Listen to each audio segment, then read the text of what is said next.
Hey guys, it's Ananas here once again, bringing you yet another roam tour on my battle commentary. And this time, once again, I'm using a live footage and I'm commentating over it after the game. This game is actually pretty interesting because first, this is my test build for Pontus. I really like Pontus a lot.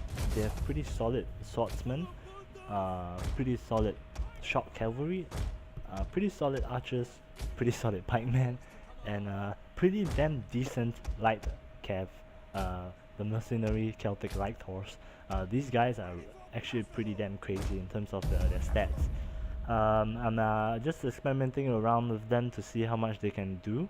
I'm not a fan of actually bringing 3 light cav normally, but for the testing purposes for this build I brought 3 of them because they're actually really strong. They have a really high melee defense of 79. Pretty comparable to some of the barbaric elite cav, although still not as good as the Avernic noble cav. But they're still pretty decent for their price point of 510 denarii. Let's talk about a little bit more about this build. I have 3 units of Pontic swords, 4 Eastern archers, 7 polemic Pontic royal cav, 3 Celtic light cav, my general, which is another short cav, and 4 units of bronze shield pikemen. It's actually pretty worth it to bring pikemen now because the bug is solved where they just act weirdly and not listen to your command. So they're still a pretty good defensive unit. Notice I said defensive, you can't really use them aggressively because they still move pretty slow, which is why I have my archers and my swords. So really balanced build, although a little bit cav heavy, but that's how I roll. I like to bring a lot of cav. My opponent here, he has brought Parthia, and he has a pretty unique Parthian army. I gotta give him that. He has about 4 units of horse archers, excuse me, 2 noble cav, noble blood cav, and I think 3 or 4 cataphracts, and 3 or 4 mercenary hoplites with 4 Persian archers. So he's just gonna keep kiting, which is very annoying for me. It's just me, but I know Parthia usually play this kind of style where they use their horse archers and their superiority in cav to harass you at a distance while they will pull back their infantry line. So that is actually pretty notable. I know how this is how Parthia players play, but I just feel annoyed playing against it because I have to keep chasing them, and they'll just keep retreating, as you can see in a bit over here. So when faced with this kind of build, your basic instinct is to charge all your cav into the block that is retreating. That is really bad. As you guys saw, I lost 2 units of my light cav just by chasing his horse archers. Pretty bad idea because the horse archers can fire while they move, and the arrows do quite a shit ton of damage against my light cav. So I have only 1 unit of light cav left, and light cav is actually really important against Parthian build because the horse archers are pretty fast, and your light cav can, I think, barely catch up to them if they make a mistake. So really annoying. The horse archers are really annoying. I gotta try out Parthia someday to make it an effective, annoying force and still win. Yeah, but let's talk about the Pontus build. So he's gonna keep pulling back. I actually caught one of his horse archer unit in a bit because he keeps moving his royal cataphracts back on the right flank. I send my short cav to the left to support my light cav. He's gonna still harass my light cav.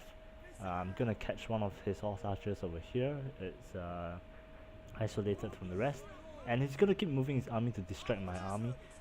I'm just gonna keep moving up slowly, making sure my pikeman is always in front of my archers to prevent his cav from killing my archers.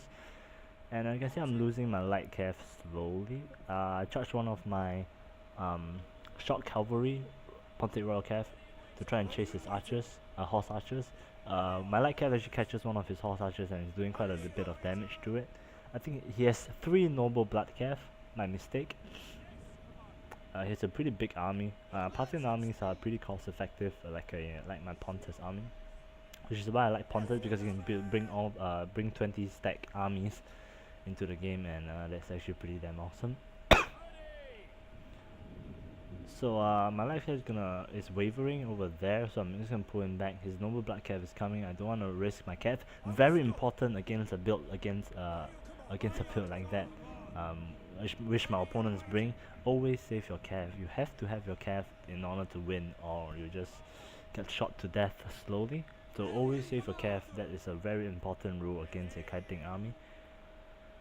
Use your infantry. You might think that your infantry can never catch up, but you'll be surprised how the infantry actually can act as a form of pressure.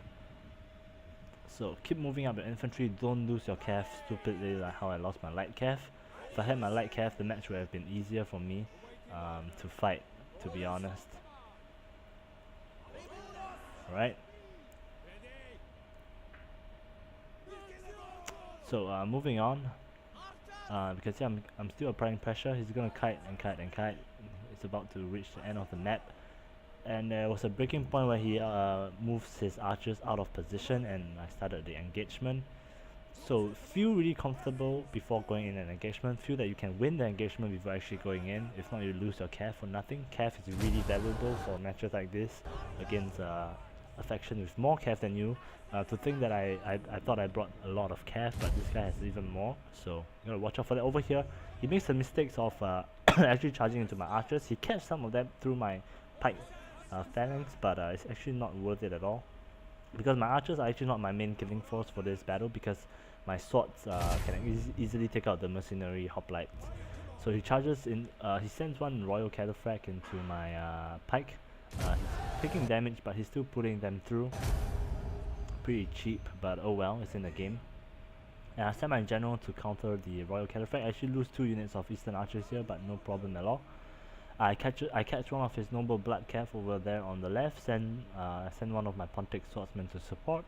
The swords actually do pretty alright against medium cav, as long as they don't get charged first. And he lost one of his royal cataphracts there. Pretty big mistake by him. And these mercenary hoplites actually don't do really much damage. And now I see an opening.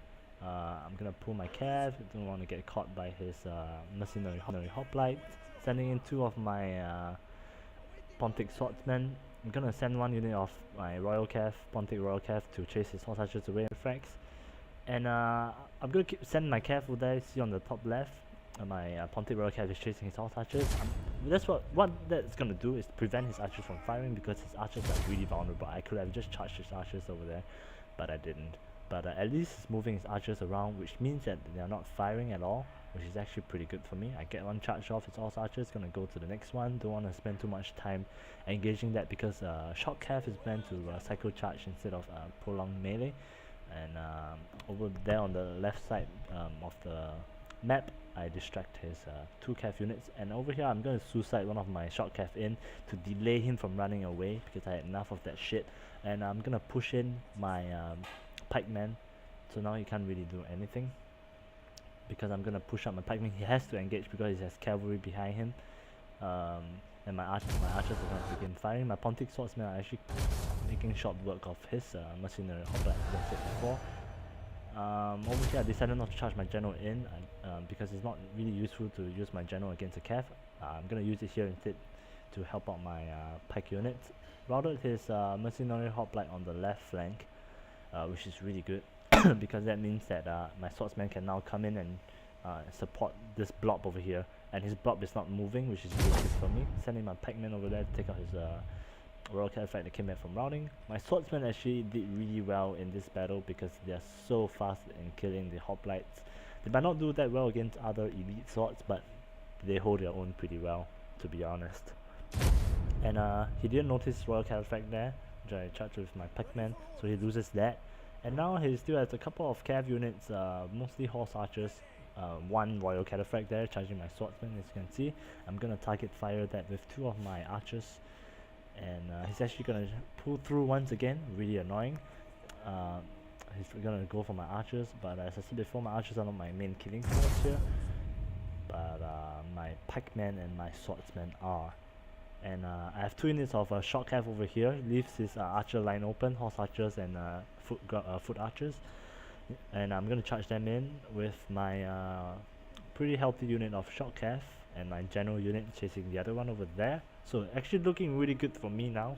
As I said before, cavalry is really important, so save every cav you have like that, and my infantry is kind of winning, although his freaking Royal Cataphracts are killing my swordsman, which is kind of annoying. Royal Cataphracts are actually really strong, but not against pikemen. Pikemen can hold them pretty well. Over here I almost charged into the hoplites, but then learn from what he did. I'm gonna pull through his hoplite units. 2 cav units at the bottom left, which I'm not gonna care about because he's gonna mash shot if I kill every force over here. I'm gonna charge into his elite Persian archers with my short cav. You can see how important having the cav is. It just literally wins fights. And I don't give a shit about his hoplites. Just gonna keep charging into horse archers and foot archers.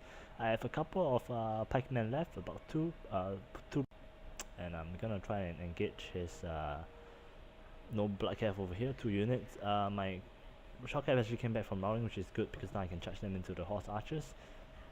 Over there you can see coming in from the left, and I'm gonna send my general in just to charge home, hold his forces in place, because if he tries to run with his forces, they're gonna take a lot of casualties. So hold them in place, wait for my pikemen to come up, and the pikes actually really saved me from this battle, because if I brought hoplite units instead, they would have been demolished by the Royal Cataphracts. So really important to bring the pikemen instead of hoplites. Hoplites are actually decent, but they're not good against. They're not as effective against cav as pikes, which is pretty damn obvious. He's gonna send his cav into my archer line. Into my last remaining archer. Not a good idea because I'm winning the fight over here, and once all these guys rout, as well. And yeah, he's gonna charge into my pikeman. Not a good idea as well. So patience is really the key to beat kiting armies. Over here I got pissed, so I was like, nice kiting army skills, bro. And then yeah, this concludes the battle. Pretty interesting battle, I have to say. Something different for you guys to look at. Some new different builds. This Pontus build I actually really like a lot.